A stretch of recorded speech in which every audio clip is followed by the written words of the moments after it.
So just gonna do another spotlight today. This one is on the horticultural hybrid ventricosa cross attenboroughii, and I don't think I've done a spotlight on this one in a long time, if I've ever done one. So I thought it'd be cool to share this now that it's developed a little bit. So got this almost exactly a year ago in August last year. One of the first attenboroughii hybrids I've seen. I held off on buying this hybrid even though I saw a few available, just because I wasn't super into all the ones I saw. A couple of them were just kind of red and maybe lightly striped, but when I saw this individual listed online, I was like, okay, well, this one is super nice and I have to buy it. So I got it, and every single picture it has put out has been absolutely striking, especially when they first opened. These have faded a little bit. These are some of the older pictures that are still quite good looking. These are definitely the smaller, less mature pictures that look more like ventricosa.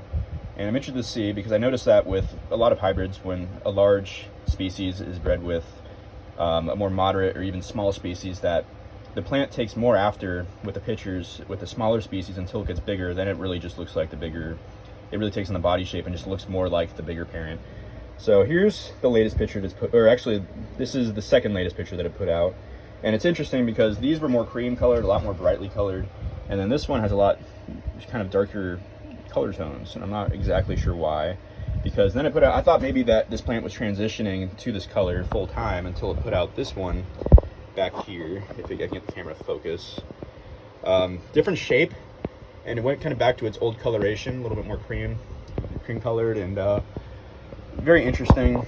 The red speckles on the goldish body, goldish red, very striped peristome, very rich color on the interior, just like attenboroughii. So I'm very interested to see what this ends up looking like as it gets bigger, and see how big the pictures get, to see if it really takes after attenboroughii. Attenboroughii really doesn't get huge pictures until it's forming uppers. It's really the upper pictures that are big. I think a lot of people get the species expecting big pictures, but while the plant's in its rosette stage, it really doesn't have big pictures. I've grown a few different attenboroughii. I have one right now. I'm growing indoors. Such a variable species. That's why another reason why I find this hybrid so interesting, because there's so many different ways this could look, especially as it gets bigger. But I definitely would love to see the attenboroughii they use at Borneo Exotics used to breed this plant, because it's exceptionally colorful. I'm guessing they used one of those classic looking yellow striped ones with lots of color. There are some attenboroughii out there that are fairly plain, that don't have a lot of color and don't have a lot of stripes and don't have a lot of details, but there's no shot they use one of those. I mean, this is, as about as bright as it gets. So I these at ventricosa cross attenboroughii, Borneo Exotics 4522.